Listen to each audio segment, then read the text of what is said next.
Alis kami ng buong Toro family. May pupuntahan kaming event. Tatanungin nila si Tony, Tony, ilan na anak mo? Sabihin ni Tony, isa, nung time na kay Tyrone niya. Or nung mga panahon na lumabas si Tyrone, sabihin niya dalawa. Kay Papi, umabot sa isa, dalawa, tatlo, apat.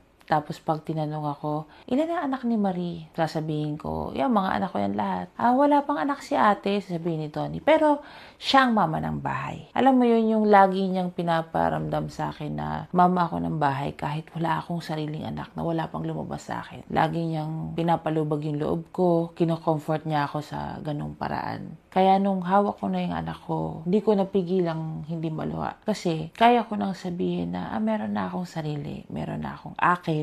Alam mo yung ang tagal-tagal kong inantay yun, and at the same time, pangarap ko siya eh. At napakagaling ng Diyos. Tamang tao, tamang panahon. Hindi man perfect ang buhay namin, hindi man perfect ang ugali ko, ang sitwasyon. Pero binigyan niya ako ng isang napakagandang blessing. Kaya nagpapasalamat ako doon.